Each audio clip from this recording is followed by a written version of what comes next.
Amnesti dan abolisi ke pelaku koruptor merupakan presiden buruk pemberantasan korupsi di Indonesia. Dalam konteks penegakan hukum dan integritas institusi di Indonesia, jika seorang presiden memberikan amnesti atau abolisi kepada tokoh-tokoh yang sudah divonis bersalah oleh pengadilan tindak pidana korupsi, maka hal ini menjadi presiden buruk bagi pemberantasan korupsi di Indonesia. Mengapa ini bisa jadi presiden buruk? Yang pertama, ini bisa melemahkan KPK dan lembaga penegak hukum seperti kejaksaan.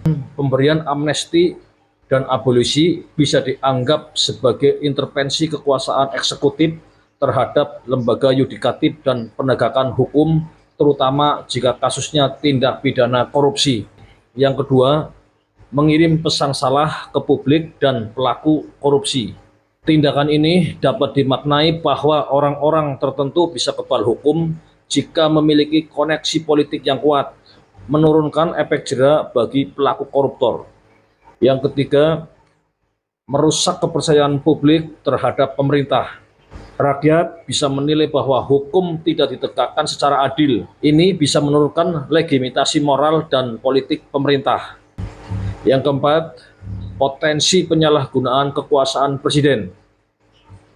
Amnesti dan abolisi adalah hak prerogatif presiden, tetapi jika digunakan secara politis dan tidak proporsional, maka ini bisa menjadi instrumen kekuasaan yang menyimpang dari prinsip demokrasi dan keadilan.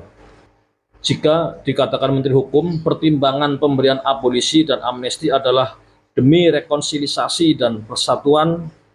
Pertanyaannya adalah, terpidana korupsi mau direkonsiliasi dengan siapa? Di sini tidak ada transparansi sama sekali dan hanya akan menimbulkan pesimis dari masyarakat terkait komitmen pemerintah dalam hal pemberantasan korupsi. Pemberian amnesti dan abolisi dalam konteks hukum yang serius seperti korupsi, maka ini bisa dianggap sebagai bentuk impunitas. Ini mencederai prinsip keadilan dan reformasi hukum yang telah diperjuangkan sejak era reformasi. Pemberantasan korupsi harus ditegakkan tanpa pandang bulu. Tidak boleh ada yang merasa berada di atas hukum.